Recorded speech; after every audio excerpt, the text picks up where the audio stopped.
மக்களவையில் சீன ஆக்கிரமிப்பு பற்றி ராகுல் காந்தி பேசியதை கண்டித்து பாஜக எம்பிக்கள் அமளி. ராகுல் காந்தி பேச்சு நிறுத்திய சபாநாயகர் இருக்கை நோக்கி பட்ஜெட் பேப்பர்களை கிழித்து எறிந்த காங்கிரஸ் எம்பிக்கள்.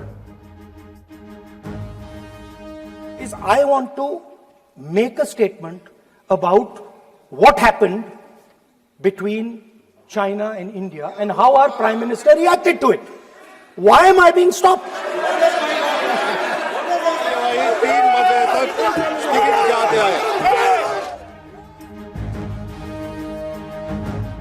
அமெரிக்காவுடன் வர்த்தக ஒப்பந்தம் செய்ததில் வெளிப்படைத்தன்மை இல்லை என ராகுல் காந்தி குற்றச்சாட்டு. இந்தியாவை பிரதமர் மோடி அமெரிக்காவிடம் விற்றுவிட்டார் எனவும் கடும் தாக்கு. आप सब समझिए कि इस ट्रेड डील में आपकी मेहनत को, आपके खून पसीने को नरेंद्र मोदी जी ने बेच दिया है और वो इसलिए बेचा है क्योंकि ये कॉम्प्रोमाइज्ड है. சபாநாயகர் இருக்கை மீது காகிதம் வீசியதாக மாணிக்கம் தாக்கூர், சு வெங்கடேசன் உள்ளிட்ட 9 எம்பிக்கள் கூட்டத்தொடர் முழுவதும் சஸ்பெண்ட். எதிர்க்கட்சிகள் முழக்கம் காரணமாக மக்களவை நாளை வரை ஒத்திவைப்பு.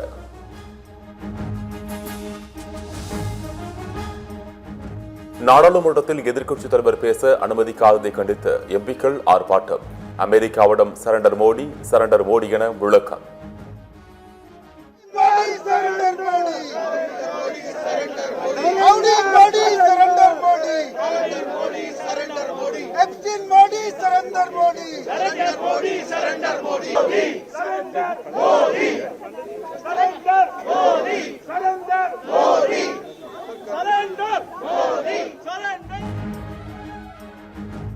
இந்தியாவுடன் சிறப்புமிக்க ஒப்பந்தம் மூலம் அமெரிக்க விவசாயிகளுக்கு மிகப்பெரிய வெற்றி.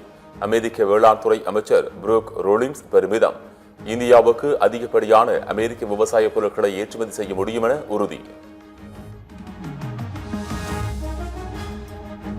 தேச பாதுகாப்புக்கும் ஜனநாயகத்துக்குமான தங்களின் குரல் பாஜக அதிகாரத்துக்கு அடிபணியாது.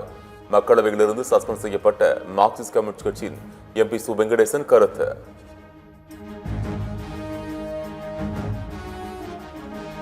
அமெரிக்காவுடன் வர்த்தக ஒப்பந்தம் மூலம் விவசாயிகளுக்கு மத்திய பாஜக அரசு துரோகம் செய்துவிட்டது. இந்திய பொருளாதாரத்தில் சமரசம் செய்து கொண்டு எவ்வளவு கமிஷன் சம்பாதித்தீர்கள் என சமாஜ்வாதி கட்சி தலைவர் அகிலேஷ் யாதவ் கேள்வி.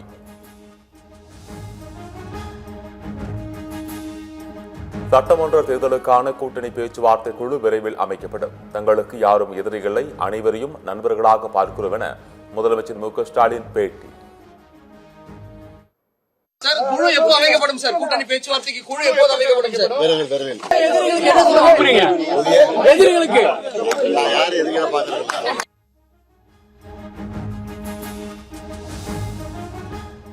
சென்னை அதிமுக பொதுச் செயலாளர் எடப்பாடி பழனிசாமி தலைமையில் நாளை மாவட்ட செயலாளர்கள் கூட்டம். பிரச்சார வியூகம், தொகுதி நிலவரம், வேட்பாளர்களின் பலம் பலவீனம் குறித்து இபிஎஸ் முக்கிய ஆலோசனை. தமிழக வெற்றிக் கழகம் சார்பில் போட்டியிட பிப்ரவரி 6ஆம் தேதி முதல் விருப்பமனு பெறலாம். 234 தொகுதிகளிலும் பிப்ரவரி 14ஆம் தேதி விருப்பமனு விநியோகிக்கப்படும் என கட்சி பொதுச் செயலாளர் ஆனந்த் அறிவிப்பு. திரைப்படத்திற்காக வாங்கும் சம்பளத்தில் எவ்வளவு வெள்ளை எவ்வளவு கருப்பு என விஜய் கூற முடியுமா என முன்னாள் அமைச்சர் ஜெயக்குமார் கேள்வி. தாவேக தலைவராக இருக்க விஜய்க்கு அருகதை இல்லை என காட்டம். விஜய் அவர்கள் அவர் தெளிவுபடுத்தணும். அவர் வாங்குறது வெள்ளையா கருப்பா, கருப்பு எவ்வளோ வெள்ளை எவ்வளோ, வருமான வரி எவ்வளோ செலுத்திருக்காரு சொல்ல முடியுமா? சொல்ல முடியாது. விஜயால கருப்பு அதிகம், வெள்ளை குறைவு. விஜயின் தமிழக வெற்றிக் கழகத்திற்கு எஞ்சினை இல்லை, அது பற்றி அவர் பேசவே கூடாது. விஜயின் விமர்சனம் குறித்த கேள்விக்கு பாஜக மூத்த தலைவர் அண்ணாமலை விமர்சனம். விஜய் அவர்கிட்ட இன்ஜின் இருக்கான்னு எனக்கு தெரியலையே.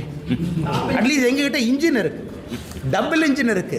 விஜய் அவங்க இன்ஜினையே நம்ம பார்க்கலையே. அது இன்ஜின் இருக்கா, இல்லை கார்பரேட்டர் இருக்கா, அந்த இன்ஜினை ஸ்டார்ட் பண்ணுற ஆள் இருக்கா? இன்ஜினே இல்லை, சேசி இல்லை, பெட்ரோல் இல்லை, டீசல் இல்லை. அவங்கெல்லாம் இன்னைக்கு பாரதிய ஜனதா கட்சியை பார்த்து டப்பா இன்ஜின், இந்த இன்ஜினுங்கிறாங்க. நீதிமன்ற வழக்கு முடிந்தவுடன் 2000 தலைமை ஆசிரியர்கள் நியமிக்கப்படுவார்கள்.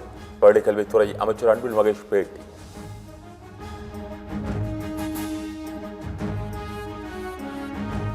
இந்திய அரசியலமைப்பு சட்டத்தை மதிக்க முடியாவிட்டால் இந்தியாவிலிருந்து வெளியேறுங்கள்.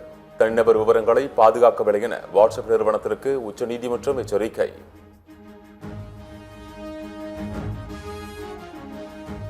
ஒரே நாளில் 2560 ரூபாய் உயர்ந்து அதிர்ச்சி கொடுத்த தங்கம். ஒரு சவரன் தங்கம் 1,14,160 ரூபாய்க்கு விற்பனை. காலையில் குறைந்து பிற்பகலில் அதிர்ச்சி கொடுத்த வெள்ளி கிலோவுக்கு 20,000 ரூபாய் உயர்ந்து 3 லட்சம் ரூபாய்க்கு விற்பனை.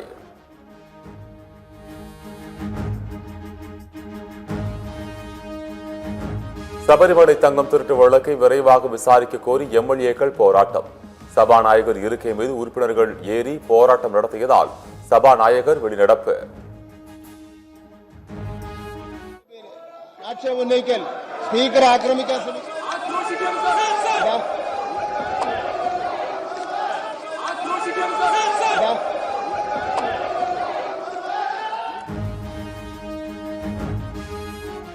தாம்பரம் திருச்சி இடையே சிறப்பு ரயிலாக இயக்கப்பட்டு வரும் ரயிலை நிரந்தர சேவையாக மாற்றம் ரயில்வே வாரியம் ஒப்புதல்.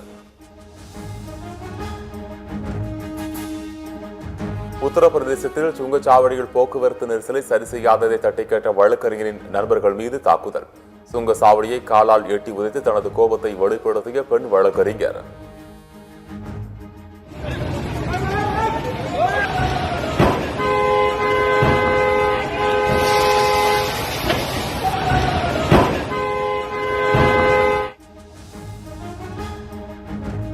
ஈரான் நாட்டின் தெஹ்ரானில் உள்ள ஜன்னத் பஜாரில் மிகப்பெரிய விபத்து. மளமளவென பற்றி எரிந்த தீயால் வானுயரத்திற்கு எழும்பிய கரும்புகை. பயங்கரவாதத்தை ஆதரிக்கும் எந்த செயலிலும் கியூபா ஈடுபடவில்லை என அந்நாட்டு வெளியுறவு அமைச்சகம் விளக்கம். தேசிய பாதுகாப்புக்கு கியூபா அச்சுறுத்தலாக இருப்பதாக கூறும் அமெரிக்காவுடன் ஆக்கப்பூர்வமான பேச்சுவார்த்தைக்கு தயார் என அறிவிப்பு.